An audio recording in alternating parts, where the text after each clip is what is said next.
हम दक्षिण की ओर पहुंच चुके हैं। मूषक जी, अब तो हम ऋषि अगस्त्य के तप स्थल के निकट ही होंगे ना? प्रभु, ऋषिवर के स्थान के जितना निकट पहुंच रहा हूँ उतना ही भयभीत हो रहा हूँ मैं। क्यों? आप क्यों भयभीत हो रहे हैं मूषक जी? प्रभु, ऋषि अगस्त्य का तपोबल, उनकी शक्ति तो विख्यात है। मैं तो पूर्व में ही मूषक हूँ, अब कहीं उनके शाप से मैं चींटी ना बन जाऊँ। मूषक जी, व्यर्थ है आपकी ये चिंता। ऋषिवर आपको श्राप क्यों देंगे? प्रभु, आप उनकी पत्नी को उनके कमंडल से मुक्त करवाकर नदी में परिवर्तित करने जा रहे हैं, फिर भी पूछ रहे हैं कि वो शाप क्यों देंगे? मूषक जी, किसी भी बड़े उद्देश्य को पूर्ण करने में संकट तो आते ही है ना, किंतु उन पर विजय पाने के लिए ध्यान सदैव अपने उद्देश्य पर ही रखना चाहिए, मार्ग में आने वाले संकट और कठिनाइयों पर नहीं। उचित है प्रभु, मैं प्रयत्न करूंगा।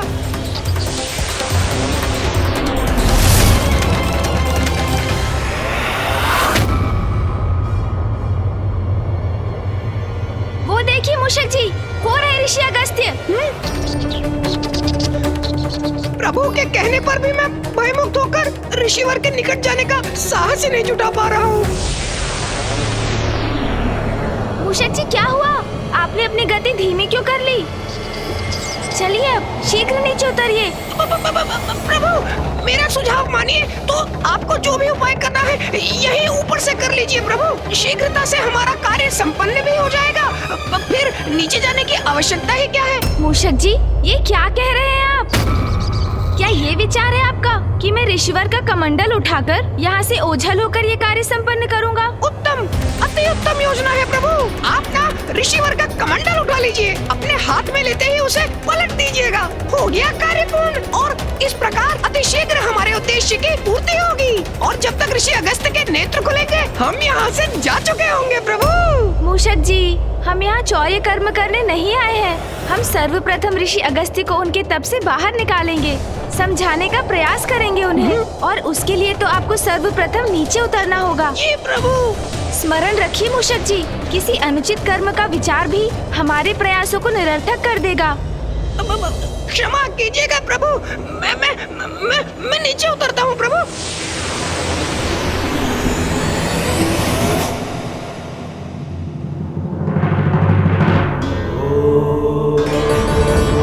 इतने दिव्य महान व्यक्तित्व वाले ऋषिवर अगस्त्य के दर्शन पाकर मैं धन्य हुआ आज।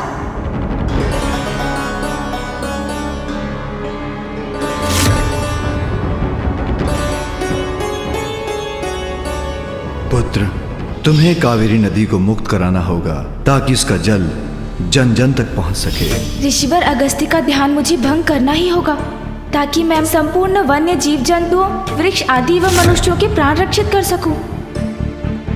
प्रभु, जो भी करना है शीघ्र करिए ना, जिससे हम भी शीघ्र यहाँ से प्रस्थान कर सके। मूषक जी, ऋषिवर को उनकी तप से बाहर लाने की उचित युक्ति का विचार करने दीजिए मुझे। युक्ति का विचार? अर्थात प्रभु, अभी तक कोई युक्ति, कोई योजना नहीं है आपकी? मूषक जी, बड़ी सूक्ष्मता से योजना पर विचार करने की आवश्यकता है, जो मैं करने का प्रयास कर रहा हूँ, और आप बार बार कुछ कहकर जिसमें बाधा डाल रहे हैं। यदि आपके पास कोई उत्तम योजना है तो आप क्यों नहीं बता देते मुझे, और यदि नहीं है तो मुझे शांति से विचार करने दीजिए। जी प्रभु। ऋषिवर का ध्यान कैसे भंग होगा? व्यवधान से प्रभु। व्यवधान से अर्थात? हाँ प्रभु, तीव्र वायु प्रवाह से आंधी उत्पन्न करिए आप। आंधी।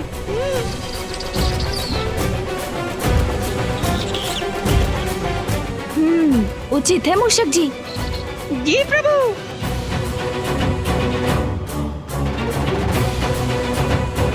क्षमा कीजिएगा ऋषिवर, किंतु मैं विवश हूँ। मुझे इस क्षेत्र के उद्धार के लिए ये आंधी उत्पन्न करनी पड़ रही है।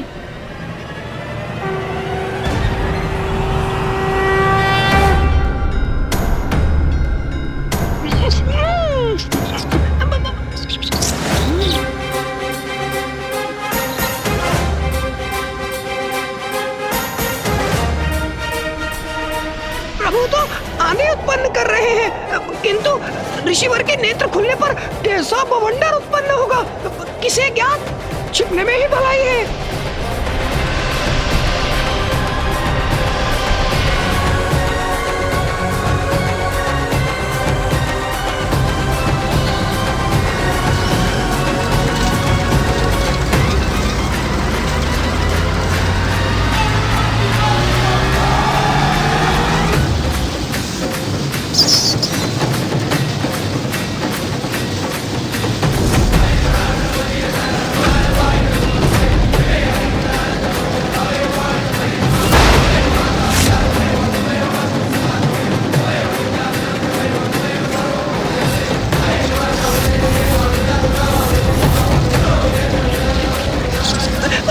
ये आंधी तो ऋषिवर तक पहुंचने ही वाली है।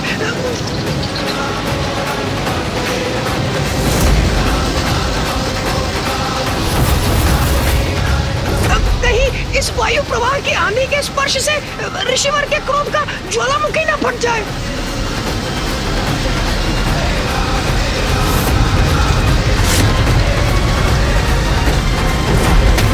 अब शीघ्र भंग होगा ऋषिवर का ध्यान।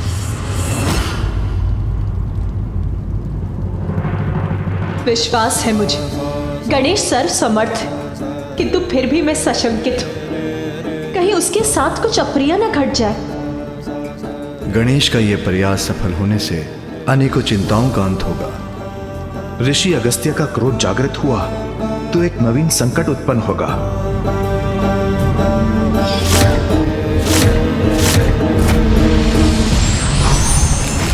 कैसी विकट परिस्थिति है ये। किसकी अधिक चिंता करूं मैं, इस बवंडर के टकराव से ऋषि अगस्त्य के ध्यान भंग होने की, अथवा बवंडर द्वारा इस कमंडल के गिरकर उल्टा हो जाने की। दोनों ही अवस्थाओं में गुरुदेव, ऋषि अगस्त्य कहीं क्रोध में आकर गणेश को कोई श्राप न दे बैठे। तपोबल के धनी ऋषि अगस्त्य ने यदि श्राप दिया तो वह अकाट्य होगा।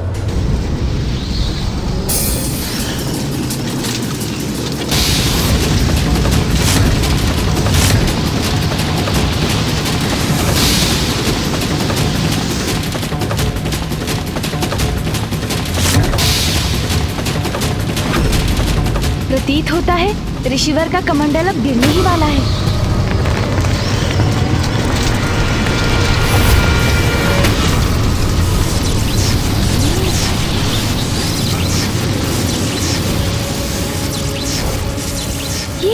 ये क्या हुआ? ऋषिवर के चारों ओर स्वर्णिम सुरक्षा का घेरा कैसे उत्पन्न हो गया? ज्ञात करता हूँ।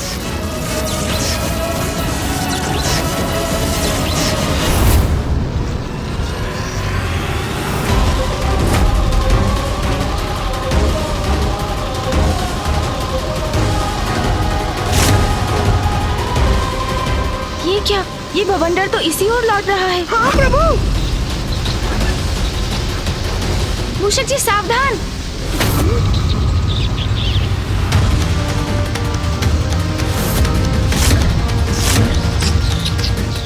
इससे रक्षित होना होगा।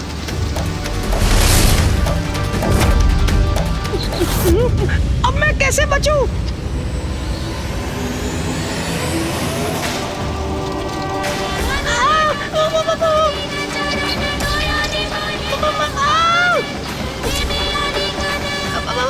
प्रभु, कुछ कीजिए प्रभु, रोकिए इस बवंडर को।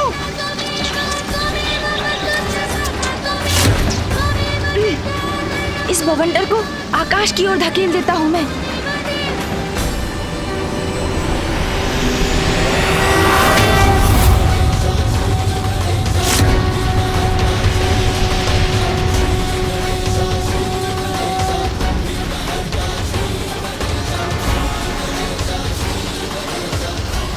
हम रक्षित हो गए प्रभु।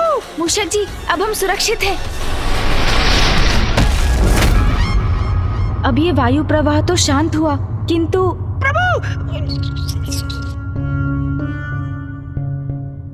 प्रभु, इस बवंडर ने तो उलटकर मेरी ही दुर्दशा कर दी।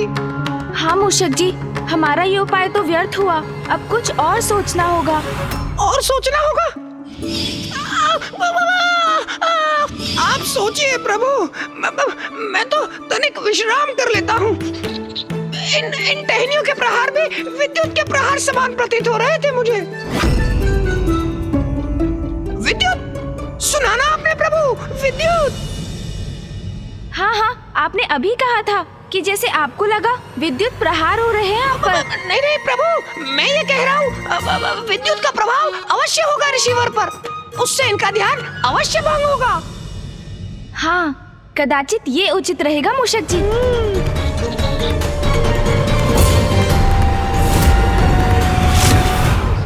आशा है ये युक्ति कार्य करेगी।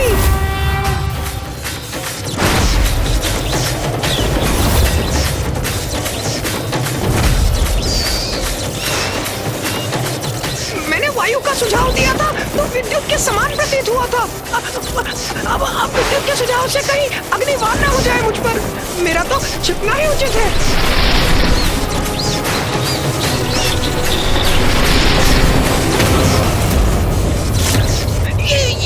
ये विकराल मेघ उत्पन्न हो रहे हैं। अब आकाश तो काले विकराल मेघों से घिर गया है। रिसीवर तो अभी भी ध्यान मग्न ही है, किंतु उनका ध्यान भंग होते ही मैं भी संकट में पड़ सकता हूँ। मेरा इस वृक्ष की आड़ से स्वयं को सुरक्षित करना ही उचित है।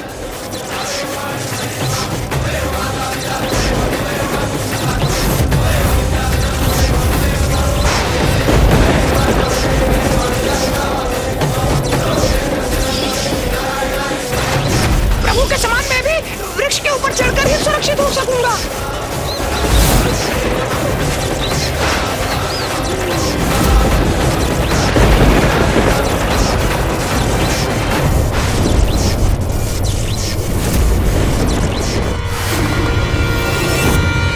ये गणेश ने ये क्या कर दिया? विद्युत के प्रहार से ऋषि अगस्त्य अवश्य क्रोधित हो जाएंगे। पुत्र गणेश, हमारी चिंता मुझे व्याकुल कर रही है।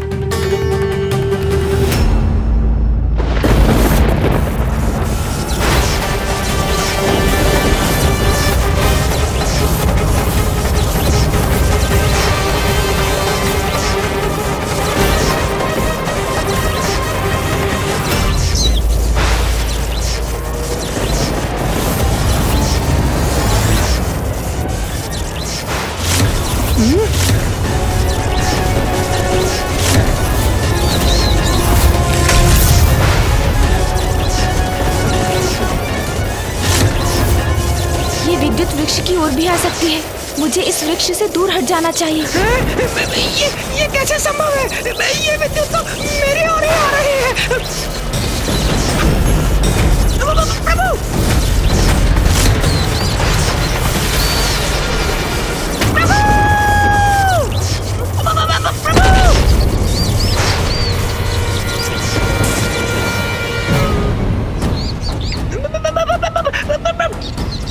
मूषक जी,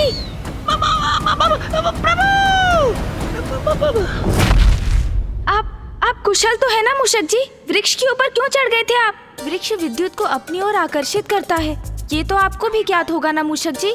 हाँ प्रभु।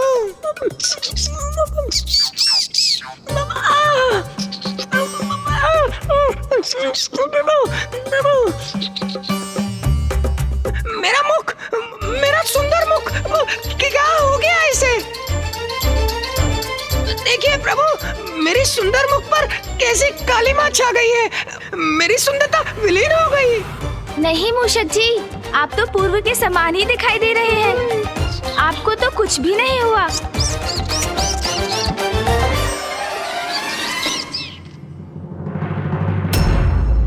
मूषक जी, बवंडर और विद्युत तो ऋषिवर का स्पर्श भी नहीं कर सके। इनसे भिन्न कुछ और उपाय करना होगा मुझे। प्रभु गणेश की सारी योजनाएं असफल हो रही हैं। मुझे शंका है, कहीं उसकी योजना का कोई भीषण परिणाम ना हो।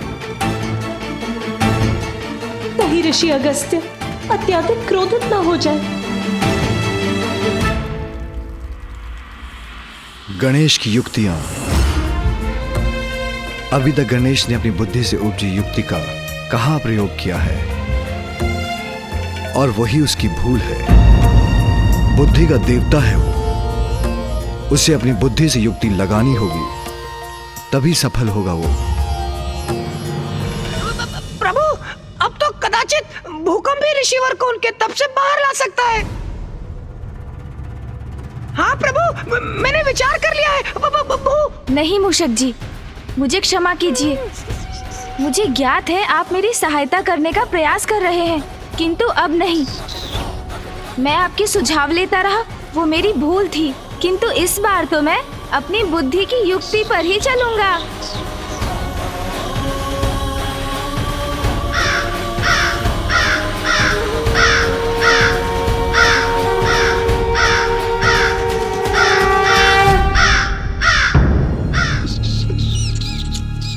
काग?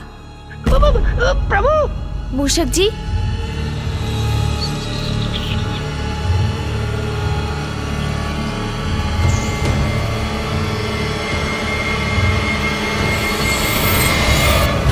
युक्ति तो मिल गई मूषक जी।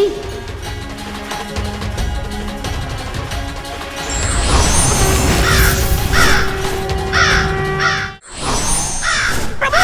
प्रभु! कहाँ उड़े जा रहे हैं आप?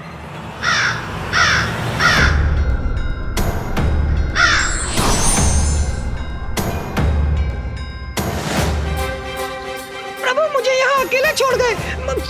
यदि ऋषिवर का ध्यान भंग हुआ तो, और मैं उनकी दृष्टि में पड़ गया तो अवश्य शाप दे डालेंगे मुझे।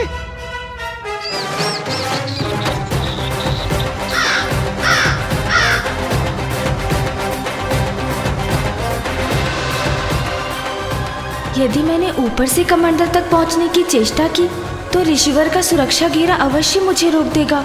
कदाचित मुझे नीचे से धरती के भीतर से कमंडल तक जाना चाहिए।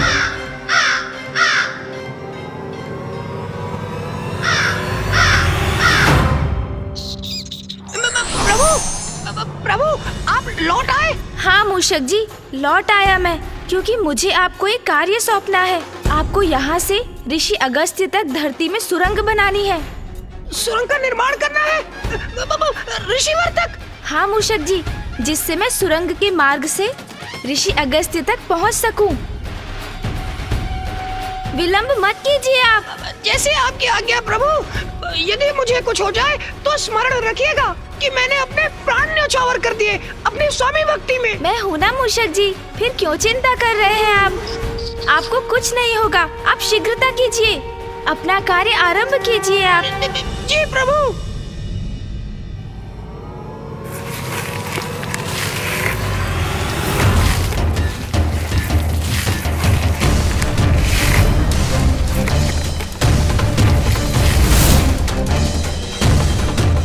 मूषक जी, सुरंग का कार्य पूर्ण हो गया। प्रभु, सुरंग तो तैयार है, किंतु प्रभु ने तो मेरी बात ही नहीं सुनी। मैंने सुरंग तो बना दी, लेकिन ऋषि अगस्त के भय से सुरंग के दूसरी ओर बाहर निकलने का छिद्र ही नहीं बना पाया। ये क्या? मूषक जी ने तो कार्य अधूरा ही छोड़ दिया। सुरंग से बाहर निकलने के लिए छिद्र मुझे ही बनाना होगा।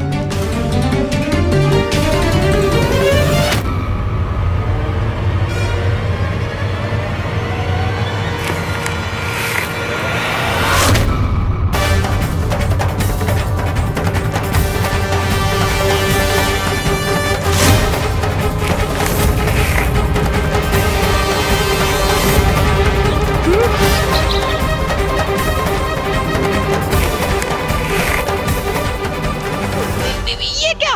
प्रभु तो कमंडल को गिराने वाले हैं।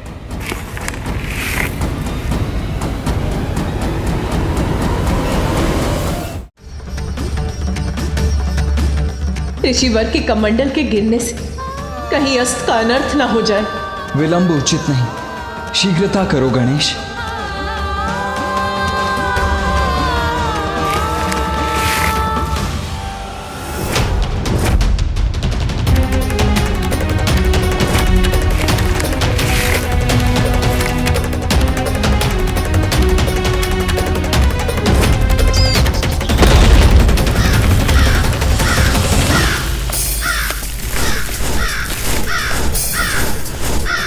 कमंडल तो पुनः स्थित हो गया।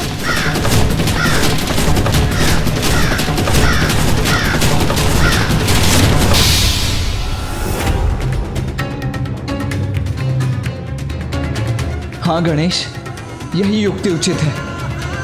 अपने पंख से उलट दो कमंडल को, मुक्त कर दो माँ लोपामुद्रा को। हाँ प्रभु, उचित है। आपके पंख फड़फड़ाने से कमंडल गिर जाएगा।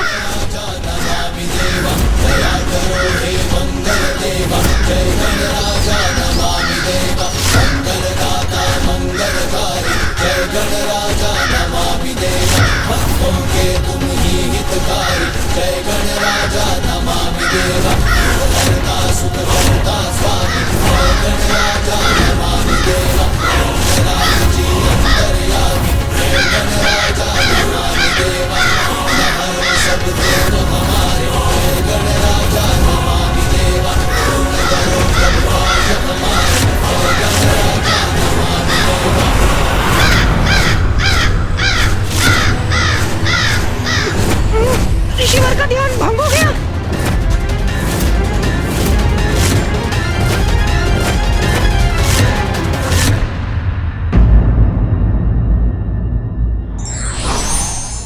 कार्य में जब तक सफलता ना मिले तब तक प्रयास करते रहना चाहिए।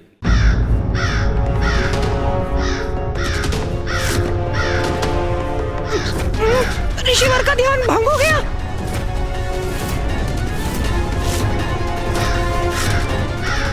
ऋषिवर के मुखमंडल पर क्रोधाग्नि स्पष्ट दिखाई दे रही है। कदाचित इसका परिणाम अच्छा नहीं होगा। दुस्साहसी काग, मेरा ध्यान भंग करने का दुस्साहस कैसे किया तुमने? दूर हटो यहाँ से। मैंने कहा ना, दूर हटो मेरे कमंडल से। मुझे शीघ्रता से नहीं, अभी तो बुद्धिमानी से कार्य लेना होगा।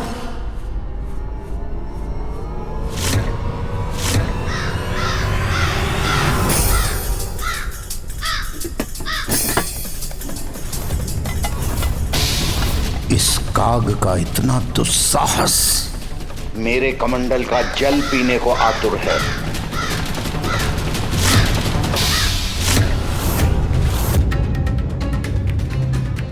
मेरी चिंता सत्य ना हो जाए। कहीं क्रोधावश ऋषिवर गणेश को दंडित करने के लिए उसे श्राप ना दे दे। गणेश, ऋषिवर को और क्रोधित मत करो। इसी पल लौट आओ, मुड़ जाओ वहां से।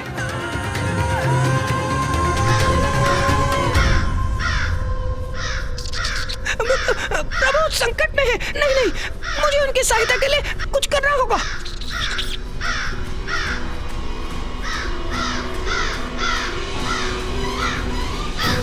मुझे क्षमा कर दीजिए प्रभु। मेरे पांव तो ऋषि अगस्त के भय के कारण जड़ हो गए हैं, आगे ही नहीं बढ़ रहे।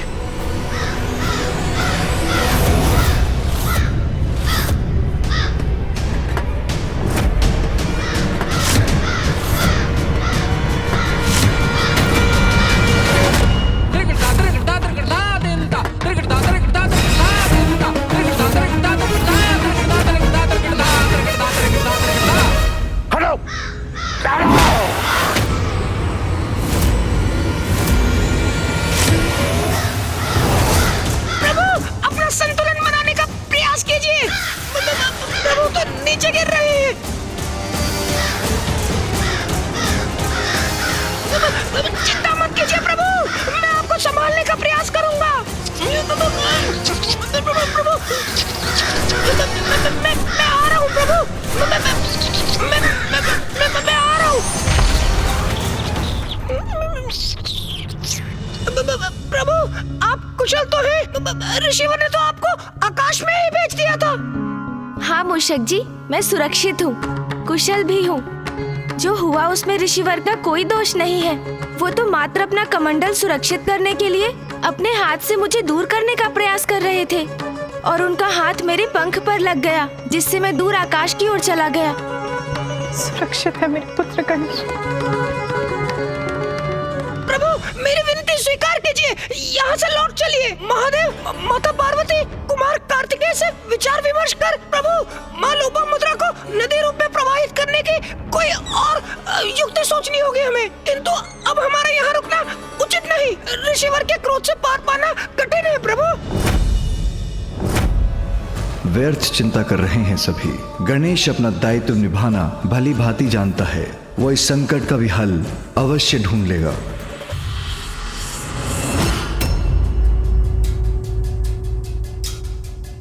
अब दूर हट गया वो काग, पुनः ध्यानस्थ होता हूं मैं।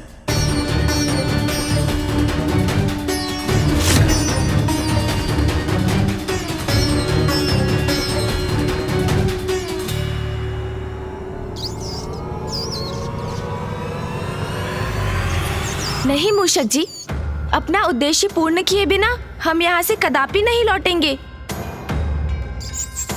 स्थिति विकट है।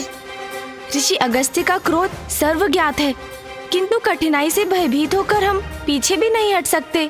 मूषक जी, जब तक माँ लोपामुद्रा कावेरी नदी के रूप में ऋषिवर अगस्त्य के कमंडल से बाहर नहीं आ जाती, मैं यहाँ से नहीं लौट सकता। चाहे इसका कुछ भी परिणाम हो, वो स्वीकार है मुझे।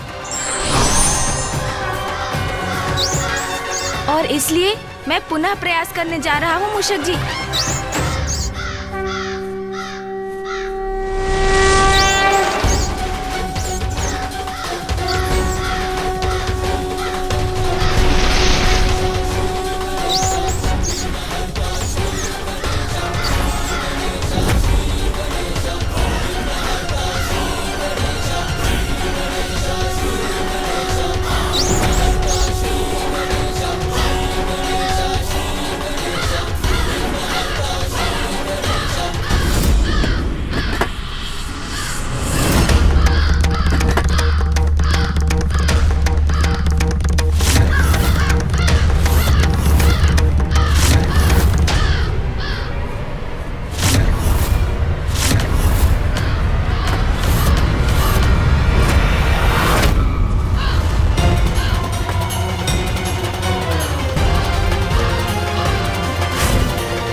तुम पुनः आ गए काग।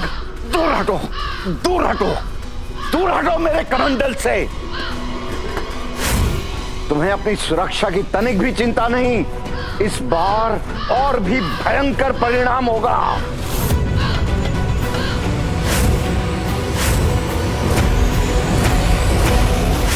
दूर हटो, दूर दूर हटो। काग, तुमने मेरी चेतावनी सुनी नहीं। दूर हटो यहां से।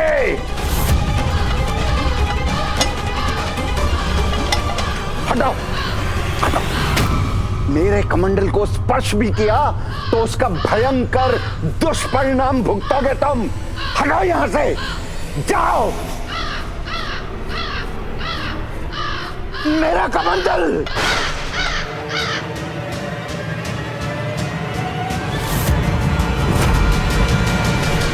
उद्दंड काग, इस कमंडल को सुरक्षित स्थान पर रखते ही तेरी उद्दंडता का कठोर दंड दूंगा मैं।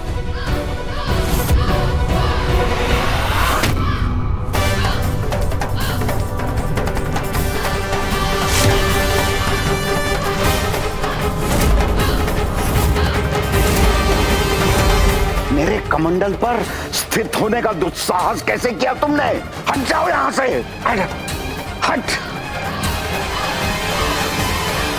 काग हठी होते हैं ये तो सर्व ज्ञात है, किंतु तुम्हारा हठ साधारण नहीं है। इतना साहस तो कोई साधारण काग नहीं कर सकता। मुझे क्षमा करें ऋषिवर, किंतु इस कमंडल को तो गिराना ही होगा, और इसे गिराएंगे आप। तुम्हारा मेरे कमंडल पर स्थित होना उचित नहीं है। हट, हट, हट, हट, हट, हट, हट, हट।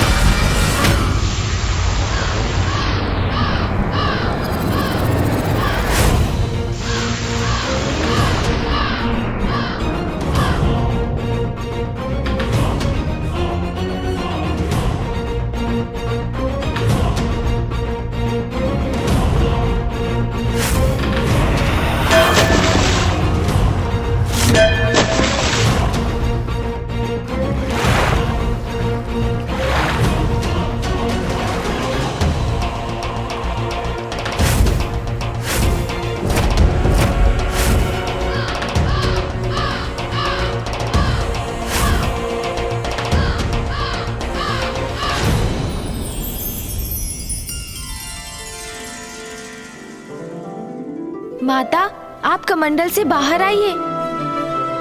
हाँ माता लोपामुद्रा, आपके स्वामी अगस्त्य ऋषि अपने हाथ से आपको प्रवाहित होने का संकेत दे रहे हैं।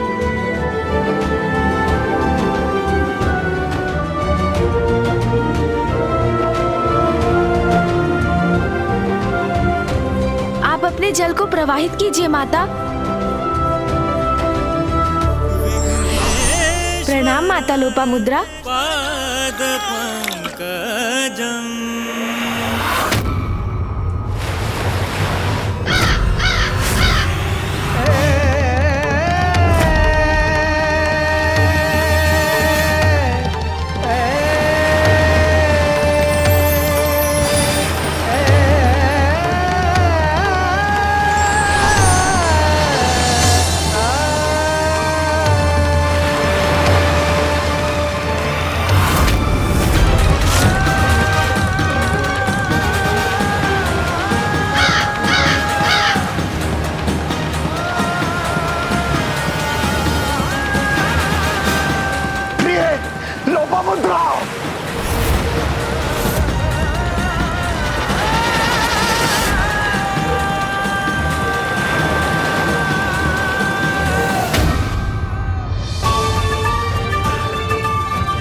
इतना बड़ा अनर्थ कैसे किया तूने?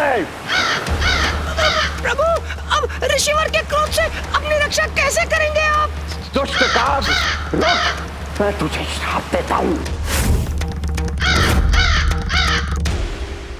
ऋषिवर का क्रोध अपने चरम पर पहुंच चुका है।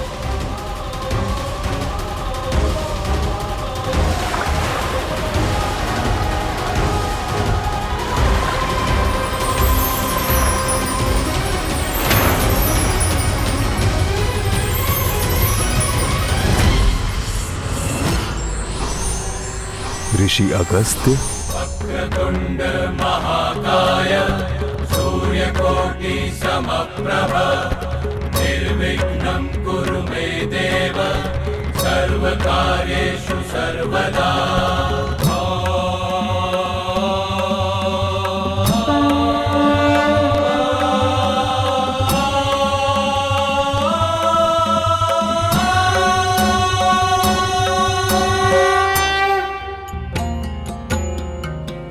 प्रणाम प्रभु महागणपति, प्रणाम प्रथम पूज्य गणेश।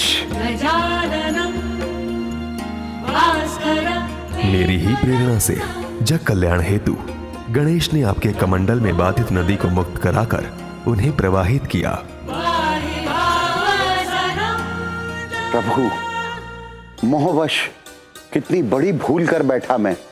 जन कल्याण में बाधित बन बैठा, नियति को बाधित किया मैंने, और ये भी ना समझ सका कि काग रूप धारण कर प्रथम पूज्य गणेश स्वयं मुझे उचित कर्म करने का संकेत दे रहे हैं।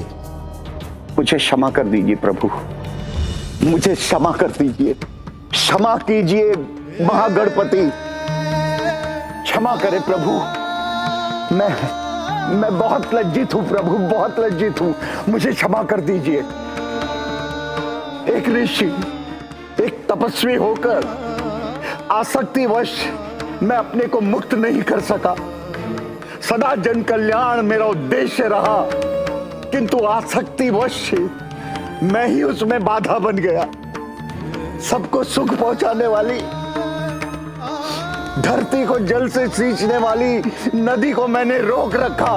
बहुत बड़ी भूल हो गई मुझसे प्रभु, बहुत बड़ी भूल हो गई।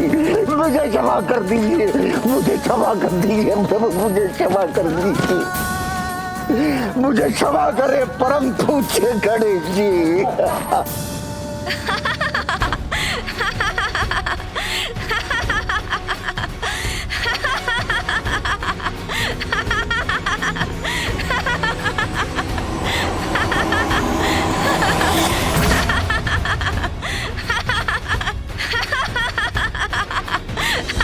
आप मेरी भूल पर हंस रहे हैं परम पूज्य गणेश।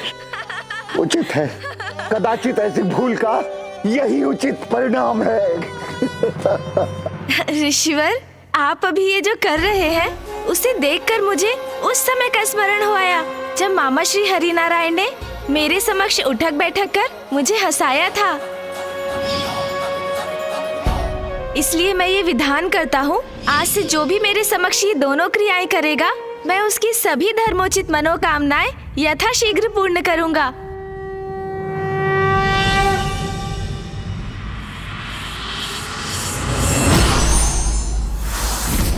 और ऋषिवर, आप भी मुझे क्षमा करें।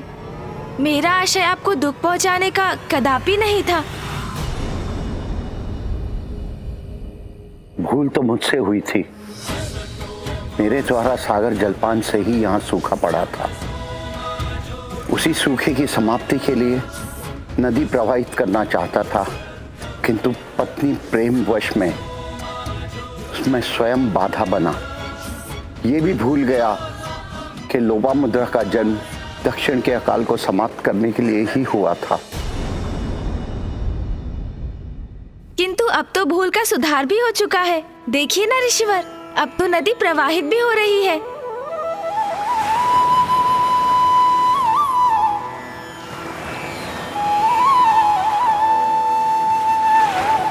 इतना पावन जल, इतना स्वच्छंद बहाव, धन्य है, धन्य है।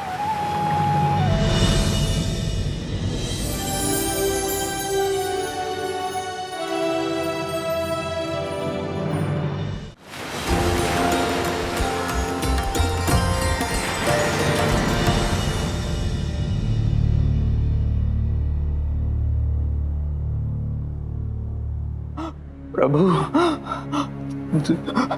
जल, प्रभु कृपा कीजिए, जल।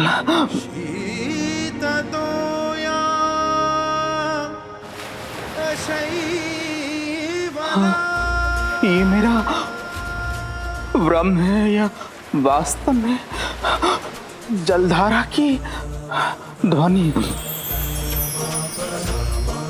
परमानंदे कुरु करुणामय कातरवंगे तव तट निकटे यस्य निवासः खलु वैकुंठे। प्रभु, आप धन्य हैं। आपने मेरी प्रार्थना सुन ली।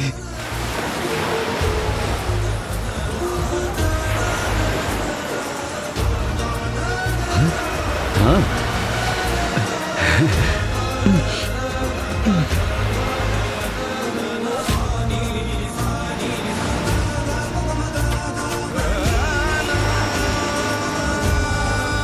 इस नदी के जल ने तो हमें तृप्त कर दिया। अब हम अपना जीवन यापन करने में समर्थ हैं।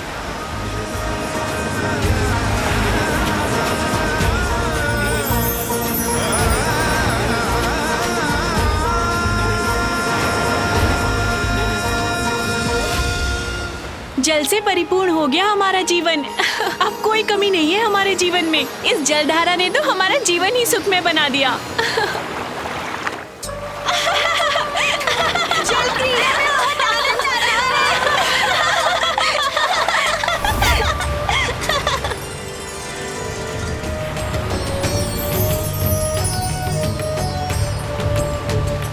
धन्य है कावेरी नदी, धन्य है विघ्नहर्ता गणेश जी, जिन्होंने मेरे मोहपाश को मिटाया, मेरे सत्कर्म के मार्ग में आए विघ्न को दूर किया, लोपामुद्रा को कावेरी नदी के रूप में मुक्त किया।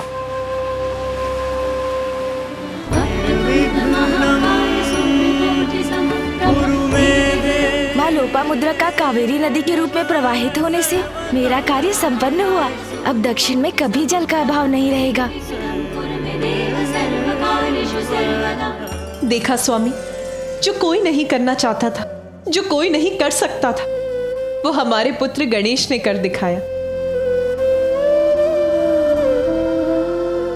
घटनाओं के इस क्रम ने मुझे महादेव के समक्ष अपनी चिंता व्यक्त करने का अवसर नहीं दिया, किंतु अब सभी के यहाँ से प्रस्थान के बाद मैं उन्हें अपनी दुश्चिंता के विषय में बताऊंगा। कदाचित अभी उसमें विलंब नहीं हुआ है।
मनोरंजक है तुम्हारी क्रीड़ा, किंतु इसका अंत तुम्हारे अंत के साथ ही होगा, क्योंकि सर्वश्रेष्ठ जलंधर से किसी का बच पाना असंभव है।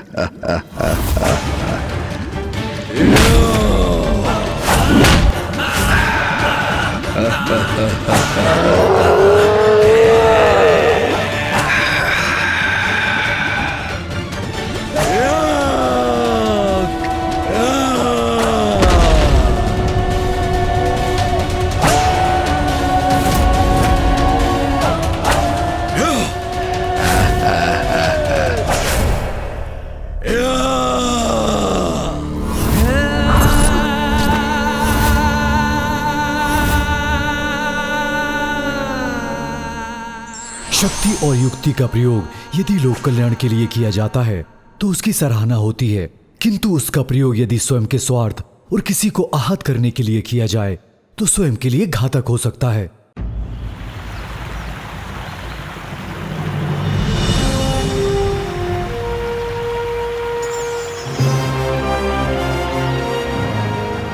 ऋषिवर, आपके कमंडल से निकला कावेरी नदी का ये जल सदा क्षेत्र को हरित रखेगा और यहाँ सदा समृद्धि का विस्तार करेगा।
इस पावन जल के स्पर्श से ये किस प्रकार के अशुभ का आभास हुआ मुझे?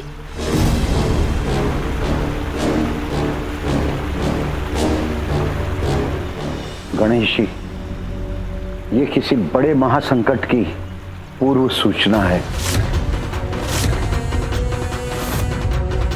महासंकट तो है।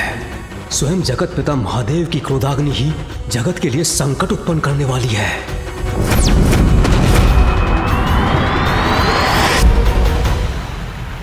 संसार अवश्य किसी भयंकर महासंकट का सामना करने वाला है गणेश जी।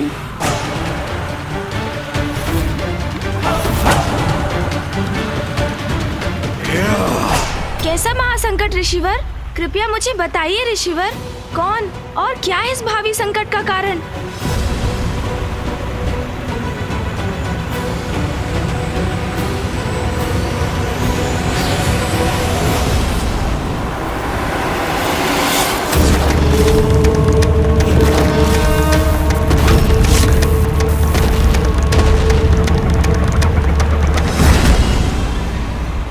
महादेव की क्रोधाग्नि, महादेव की क्रोधाग्नि, महादेव की क्रोधाग्नि, महादेव की क्रोधाग्नि, महादेव की क्रोधाग्नि। महादेव, वो है आपकी क्रोधाग्नि।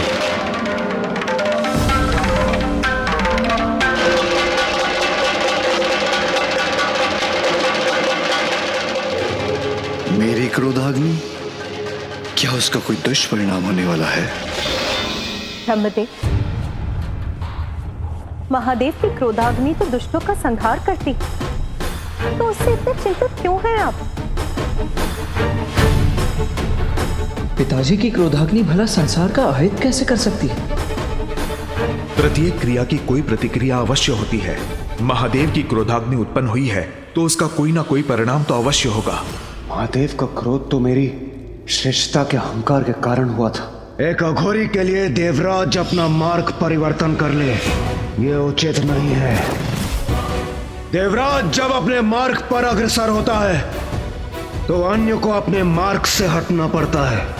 देवराज इंद्र को नहीं, कहीं इस महासंकट का संबंध उस घटना से तो नहीं? महादेव को मैं अपनी चिंता से अवगत कराने का प्रयास कब से कर रहा हूं, किंतु ऋषि अगस्त्य के प्रसंग के कारण मुझे इसका अवसर ही प्राप्त नहीं हुआ। किंतु महादेव, मेरी आशंका यदि सत्य हुई तो उसके गंभीर परिणाम होंगे। विनाश, हाँ, मात्र विनाश ही होगा।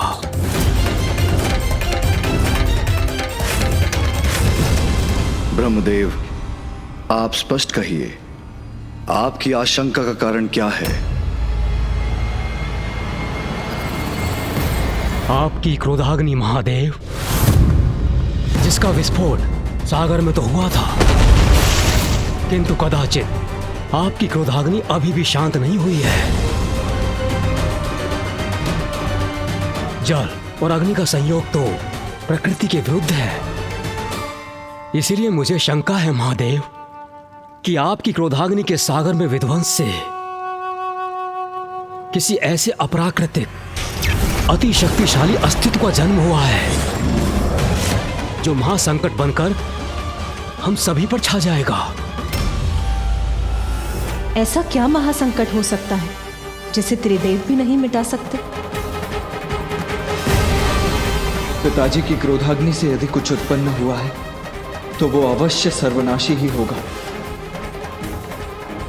मेरे देवलोक पर पुनः संकट के मेघ मंडराते प्रतीत हो रहे हैं। यदि ब्रह्मदेव का कथन सत्य है तो महादेव ही हमारी रक्षा कर सकते हैं। ये अज्ञात संकट जो भी है, शीघ्र उसका भेद जानकर हमें उसे रोकने का प्रयास करना चाहिए। सभी की चिंता दूर करने का एक ही उपाय है। मुझे ही अपनी अंतर्दृष्टि से ज्ञात करना होगा कि सागर के अतल जल में ऐसा क्या संकट छिपा है।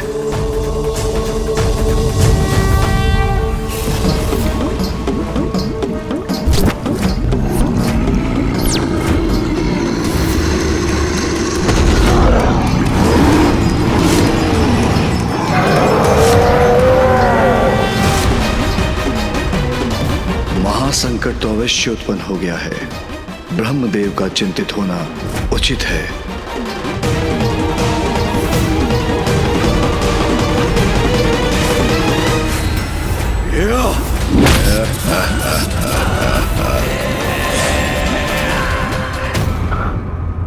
नहीं, नहीं। क्या हुआ ऋषिवर? ऐसा क्या देखा आपने जिससे आप भी व्यग्र हो उठे? अत्यंत भयंकर है महादेव की क्रोधाग्नि का ये रूप।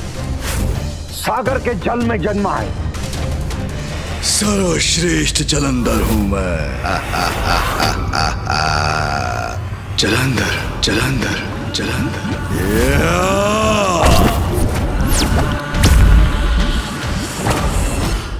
जलंधर? मेरी शंका सत्य थी महादेव। किसे ज्ञात है आपकी क्रोधाग्नि का ये भीषण परिणाम सागर में उत्पन्न होकर वहां कैसा आतंक फैला रहा होगा।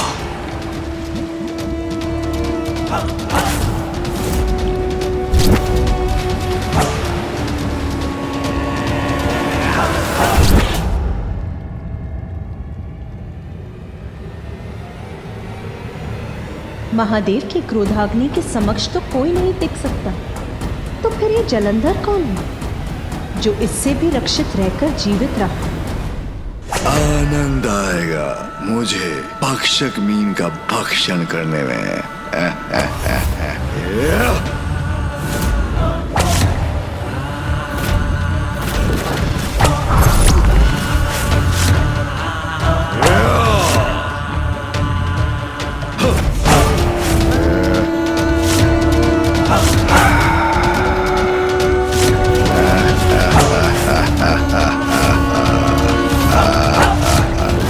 कितना भी वेग बढ़ा लो, सुरक्षित नहीं हो तुम।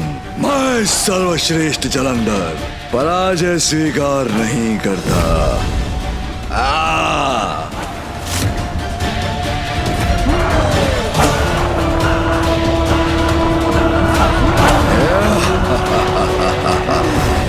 देखा, पकड़ लिया ना तुम्हें।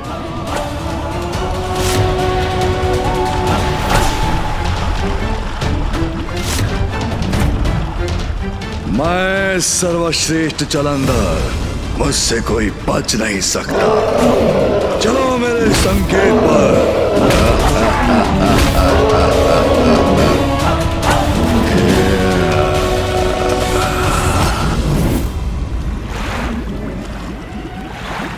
व्यर्थ है तुम्हारा ये प्रयास भी। सर्वश्रेष्ठ जलंधर से बचकर कोई नहीं भाग सकता।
अद्भुत, अति मनोहर है ये दृश्य। कितने बलिष्ठ, कितने आकर्षक हैं ये।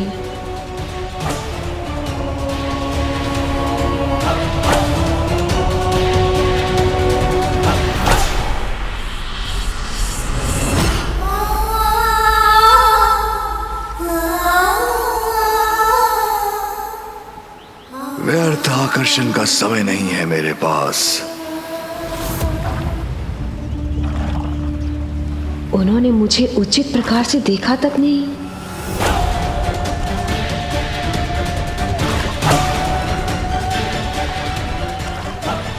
उनके द्वारा अपना ये तिरस्कार स्वीकार नहीं है मुझे। ओम श्री विष्णुवे नमः। ओम श्री विष्णुवे नमः।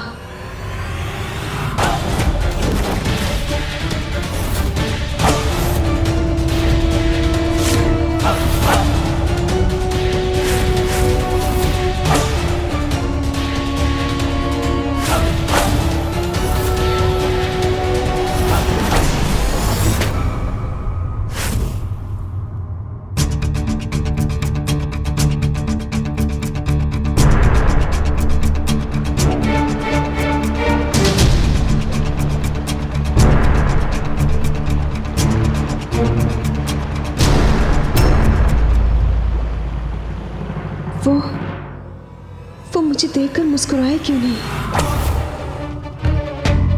मेरे मुस्कुराने पर उन्होंने अपना मुख क्यों मोड़ लिया? जैसे उन्हें मुझसे घृणा हो।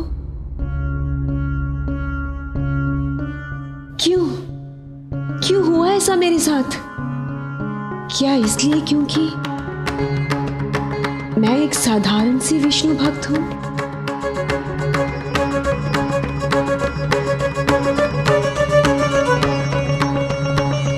ओम श्री विष्णुवे नमः। ओम श्री ओम श्री विष्णु। अब इस जाप में मेरा मन ही नहीं लग रहा।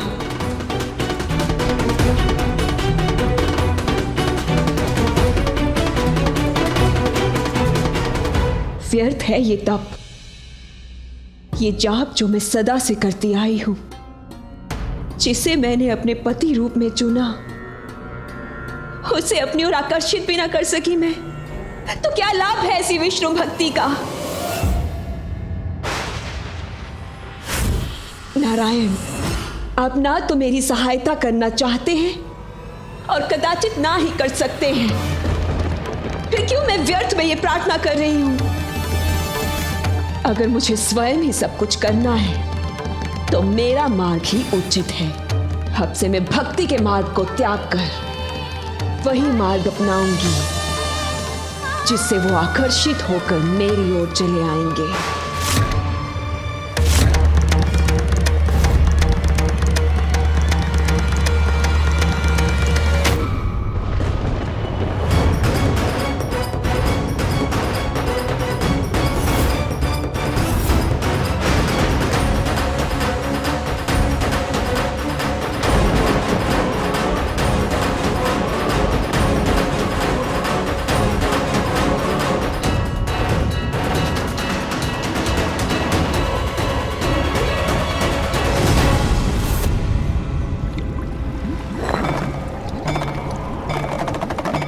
स्वादिष्ट भोजन के बाद अब इसे अपना अस्त्र भी बनाऊंगा मैं।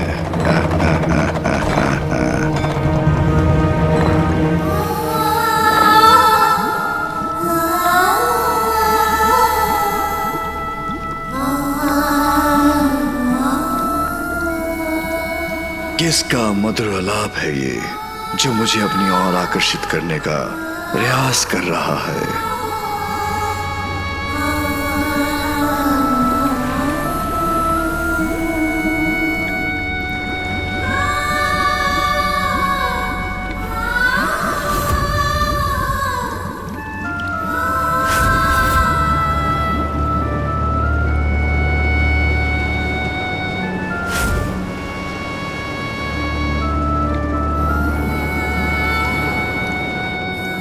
ये प्रकाश कदाचित वहीं से आ रहा है। ये स्वर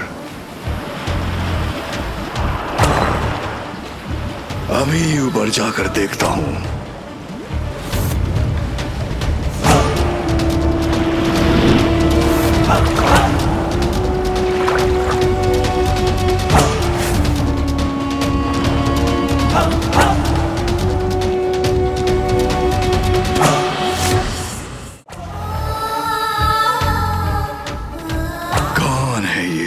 जो वहां तट पर खड़ी अपने मधुर आलाप से मुझे लुभा रही है।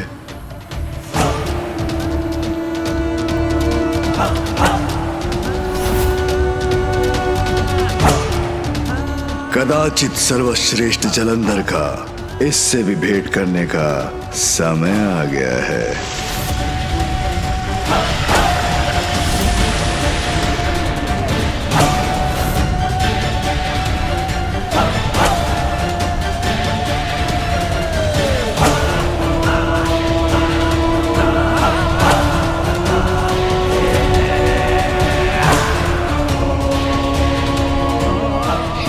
तो थी, कहां गई?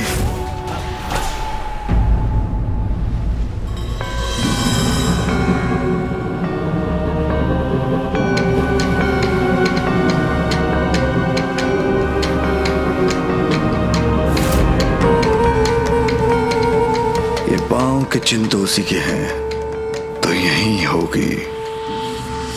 क्रीड़ा कर रही है मेरे साथ।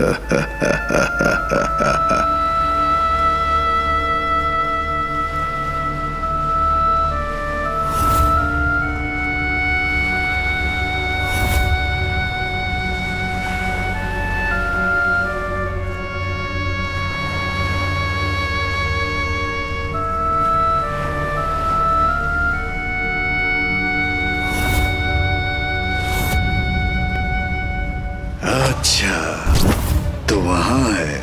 कदाचित उसे ज्ञात नहीं, सर्वश्रेष्ठ जलंधर के साथ क्रीड़ा का तो एक ही परिणाम होता है।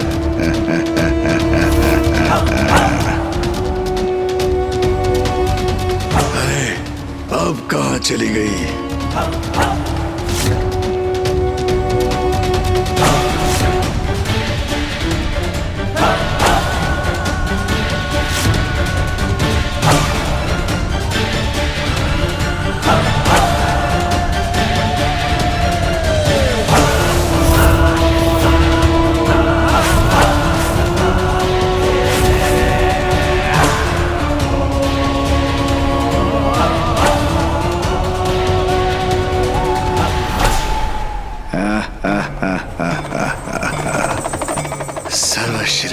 जलंधर से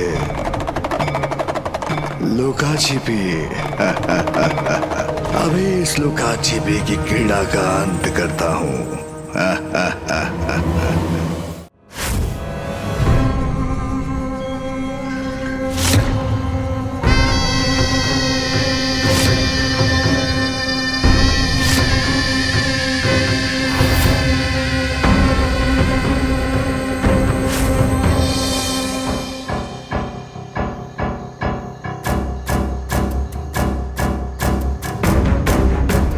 बड़ी विचित्र बात है, स्वर मुझे सुनाई दे रहा है, किंतु मेरी दृष्टि से अदृश्य हो रही है स्वर की स्वामिनी।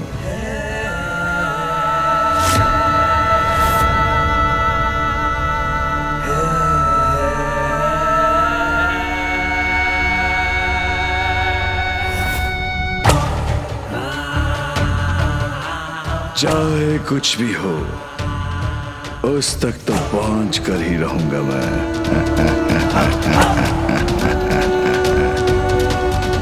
मैं सर्वश्रेष्ठ जलंधर तुम्हारे निकट आना चाहता हूं। रुक जाओ, समीप आने दो मुझे।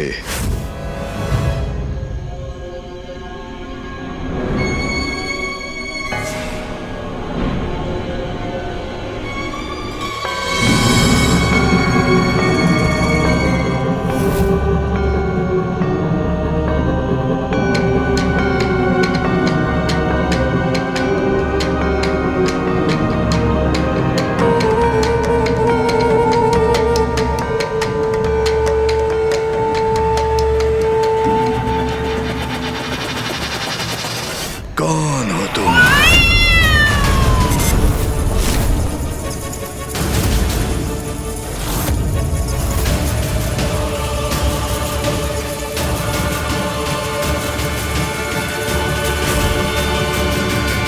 हमारी वर्षों की तपस्या और उसका पुण्य नकारात्मक ऊर्जा के संपर्क में आते ही क्षण भर में नष्ट हो जाता है, इसलिए हमें नकारात्मक शक्ति से दूर रहना चाहिए।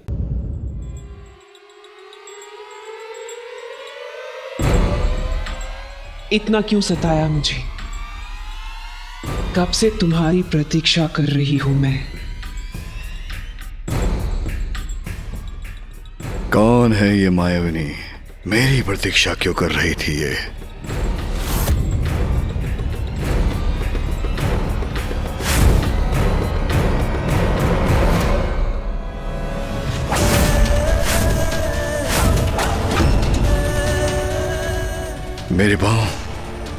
मेरे पांव जड़ कैसे हो गए?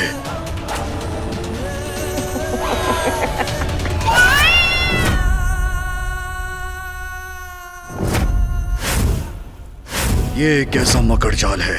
कौन है ये मायाविनी? देखा, तुम्हें अपने जाल में फंसा लिया ना मैंने। या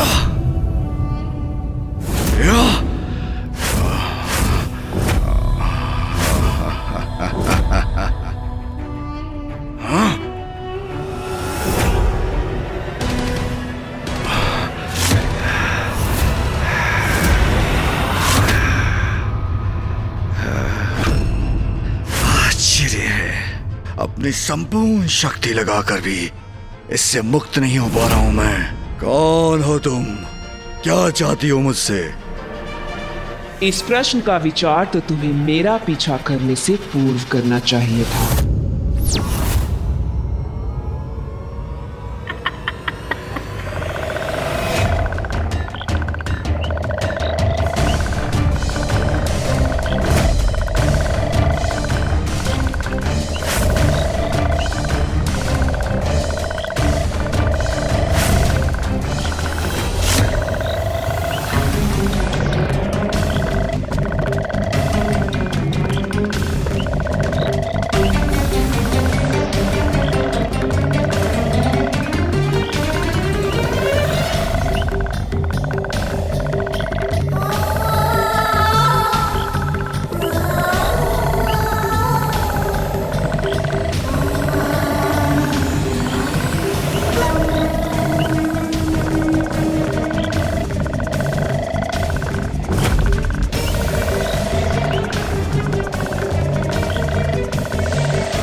विलक्षण है ये, कोई नहीं रोक सकता, कोई नहीं बांध सकता इन्हें।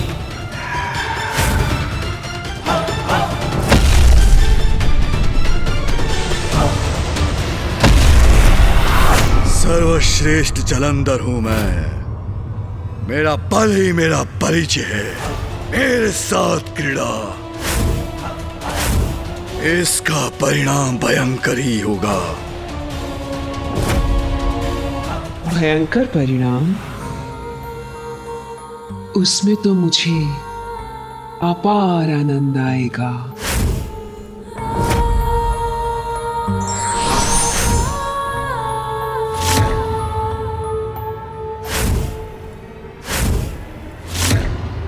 मैं ही करती हूं इस क्रीड़ा का आरंभ।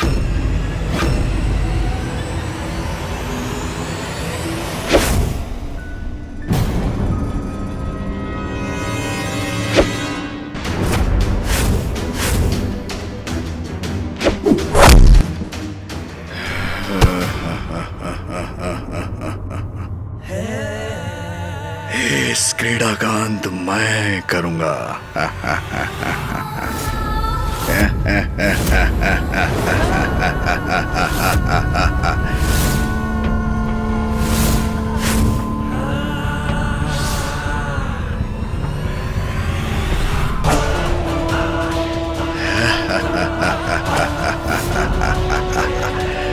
मायाविनी, तुम मेरा स्पर्श भी नहीं कर पाओगी। सर्वश्रेष्ठ जलंधर हूं मैं।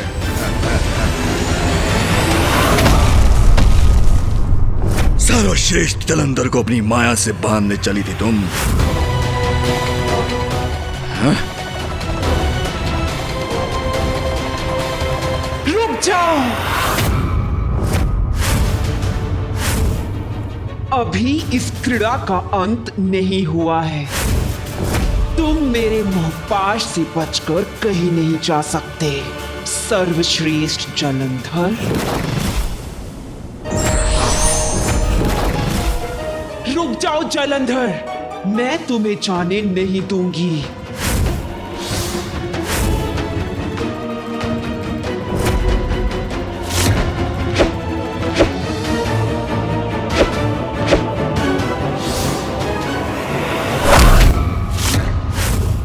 असंभव है सर्वश्रेष्ठ जलंधर को रोक पाना।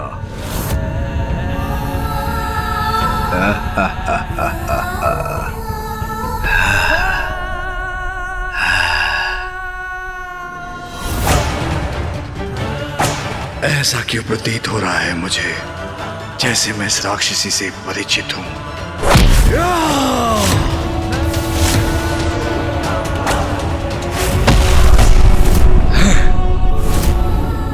जो भी है विचित्र है, ये मायाविनी है, अद्भुत है इसकी शक्ति।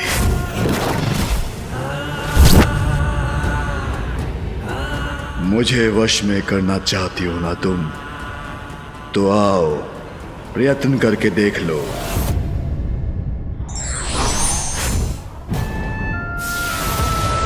आ रही हूं मैं।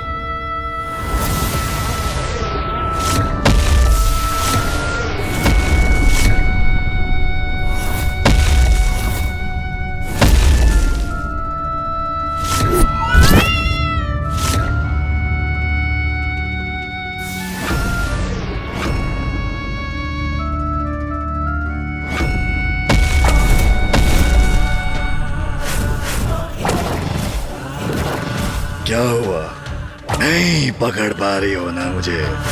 असाधारण हूँ, सर्वश्रेष्ठ हूँ, जलंधर हूँ मैं।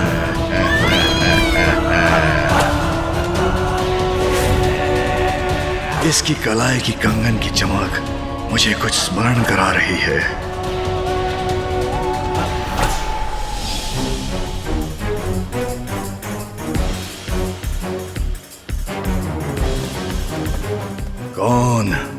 कौन थी वो बालिका?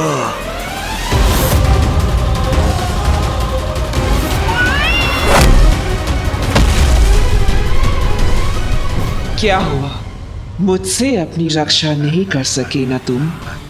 लो, कर लिया मैंने तुम्हें अपने वश में। अब हुआ हमारी इस क्रीड़ा का अंत।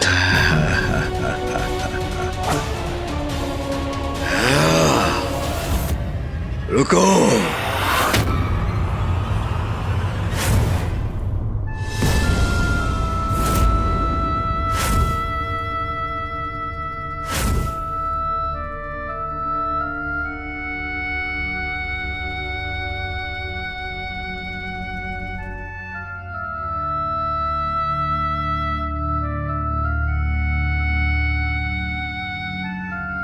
ये कंगन तो मैंने पूर्व में भी कहीं देखा है।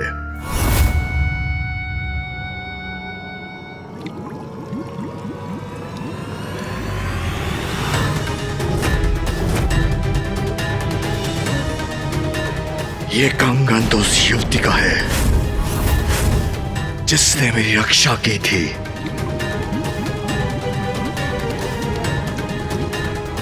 ये कंगन तुम्हें कैसे प्राप्त हुआ? क्या तुमने इस युवती का वध कर उसको अपना आहार बना लिया है? बोलो, मेरे प्रश्नों का उत्तर दो। बोलो, क्या किया तुमने उसके साथ? शांत क्यों हो? मेरे प्रश्नों का उत्तर दो।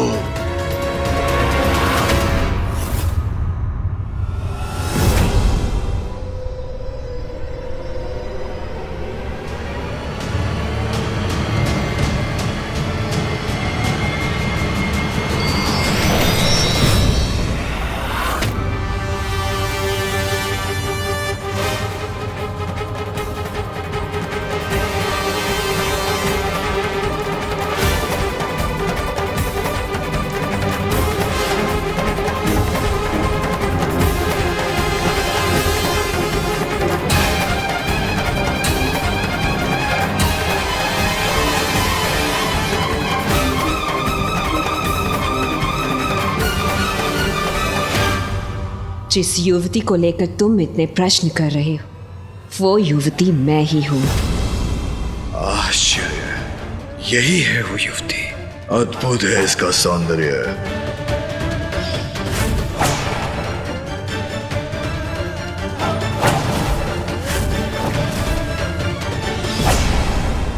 किंतु जब मैंने तुम्हें देखा था तब तो तुम साधारण सी युवती थी। तो अब तुमने ये रूप कैसे धारण किया? इतना परिवर्तन क्यों और कैसे? तुम्हारे लिए।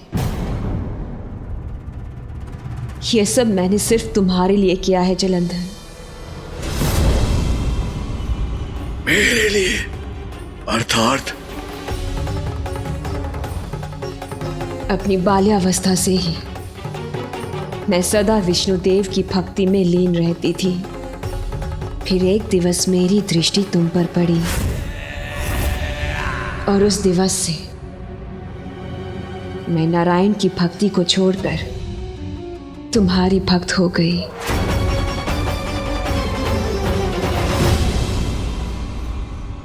उचित है, करनी भी चाहिए तुम्हें मेरी भक्ति। सर्वश्रेष्ठ जो हूं मैं, जलंधर सर्वश्रेष्ठ।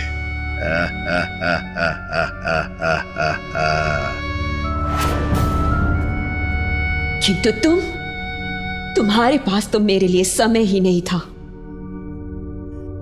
मैं तुम्हारी एक झलक के लिए ललायत रहती थी और तुमने मुझे देखकर भी अनदेखा कर दिया।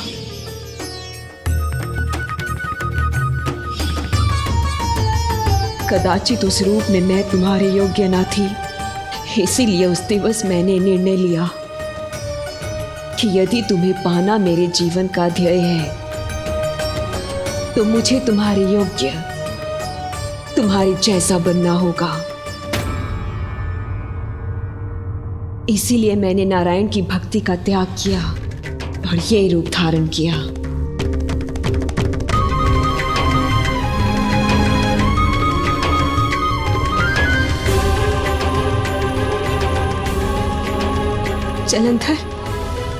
जलंधर, मैं नारायण की भक्ति नहीं, मैं तो केवल तुम्हें पाना चाहती हूँ। मैं वृंदा हूँ और मुझे ये वरदान प्राप्त है कि मेरे जीवित रहते मेरे पति की मृत्यु कभी नहीं हो सकती, अर्थात मेरे जीवित रहते तुम्हारी मृत्यु कभी नहीं हो सकती जलंधर। और तुम तो इतने बलशाली हो कि मेरी मृत्यु कभी होने ही नहीं दोगे। सोचो, हम दोनों साथ मिलकर समस्त संसार पर अनंत काल तक राज करेंगे, राज करेंगे।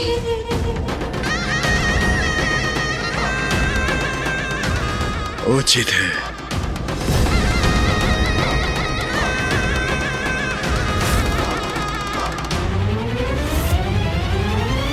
तब तो हमें शीघ्र विवाह कर लेना चाहिए। सर्वश्रेष्ठ कपट बुद्धि की स्वामिनी का विवाह तो सर्वश्रेष्ठ जलंधर से होना ही उचित है।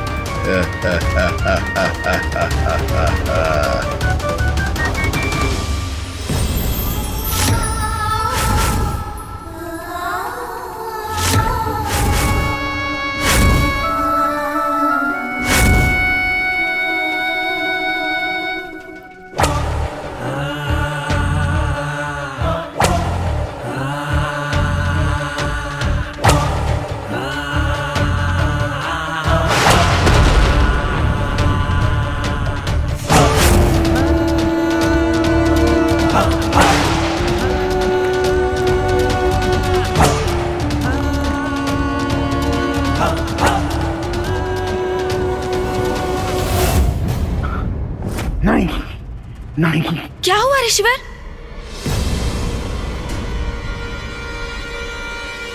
गणेश जी, अभी तक तो केवल जालंधर ही एकमात्र चुनौती था, अब उसके साथ एक और कपटी कुटिल शक्ति भी जुड़ गई है।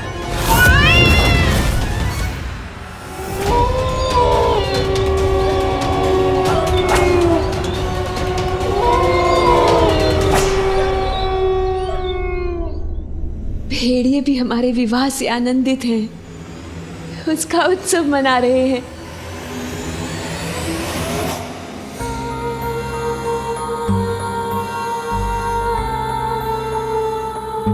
अंततः जिससे मैंने प्रेम किया, जिसको पाने की लालसा रखी, अब पूर्ण रूप से उसका साथ पा ही लिया मैंने। कोई बात नहीं कर सकता वृंदा के पति का, अर्थात सर्वश्रेष्ठ जलंधर अब अमर हुआ। स्वामी, क्या विचार कर रहे हैं आप?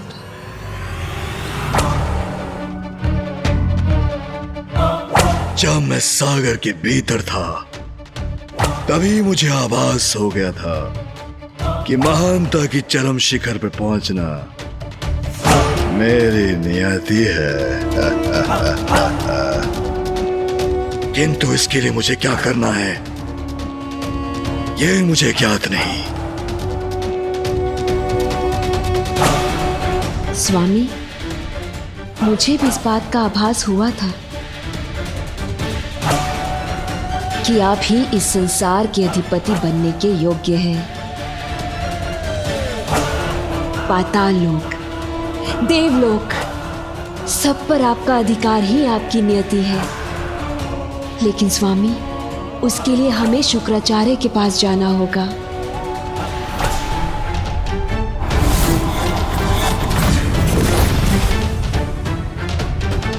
शुक्राचार्य? हाँ स्वामी, असुर गुरु है शुक्राचार्य।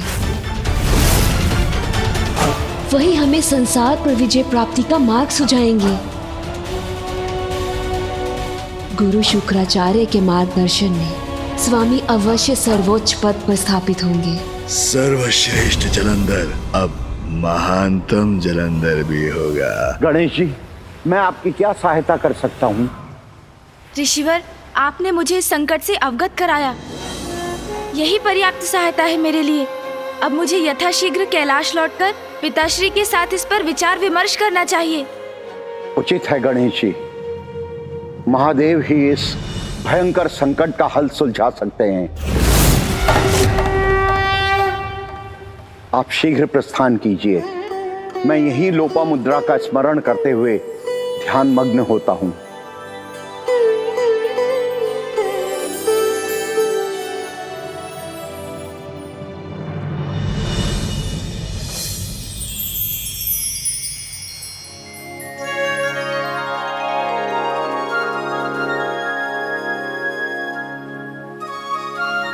देखिए ऋषिवर, माँ लोपामुद्रा नदी रूप में भी पुष्पों से आपका अभिवादन कर रही है।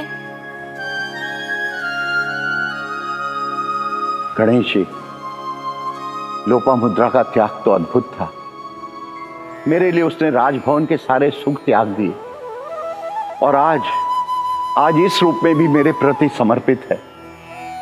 तो मैं उसका त्याग कर और कहीं कैसे जा सकता हूं? ऋषिवर, आपका और माँ लोपामुद्रा का प्रेम तो अमर है। मैं आपको विश्वास दिलाता हूँ, समय आने पर माँ लोपामुद्रा सदैव प्राप्त होंगी। आप प्रतीक्षा कीजिए ऋषिवर। निकट भविष्य में जगत जननी के सर्वोच्च रूप माँ ललिता देवी का आविर्भाव होगा। तब आपको उनके दर्शन का लाभ होगा और उनसे ही आपको उनकी कथा और उनके सहस्त्र नामों का ज्ञान भी प्राप्त होगा। आपके माध्यम से माँ ललिता के सहस्त्र नाम उजागर होंगे और माँ लोपामुद्रा से पूर्वजों के उद्धार हेतु आपको संतान की प्राप्ति भी होगी।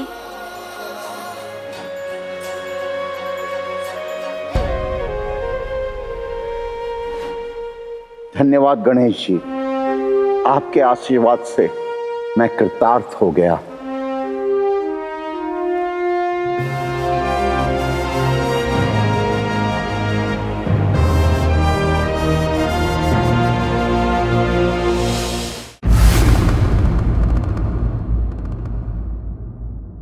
पिताजी, जलंधर को लेकर ब्रह्मदेव की चिंता हमारी चिंता भी तो है। स्वामी, अब और प्रतीक्षा नहीं कर सकते आप। इस संकट का निवारण शीघ्र ही करना होगा। आप अंधकासुर के कारण जो महाक संकट उत्पन्न हुआ, उसका स्मरण है मुझे। इसीलिए अब क्षणिक विचार का समय भी नहीं है आपके पास। जलंधर महासंकट का रूप ले ले, उसके पहले उसका अंत कर दीजिए स्वामी।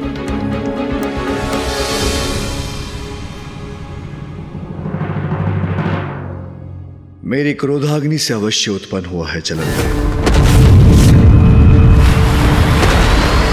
महासंकट भी बन सकता है, किंतु जिस प्रकार महिषासुर के पाप का घड़ा भरने के बाद उसका अंत किया था आपने, तो फिर मेरा अभी जलंधर का वध करना कहां उचित होगा? मैं ऐसा नहीं कर सकता महेश्वरी।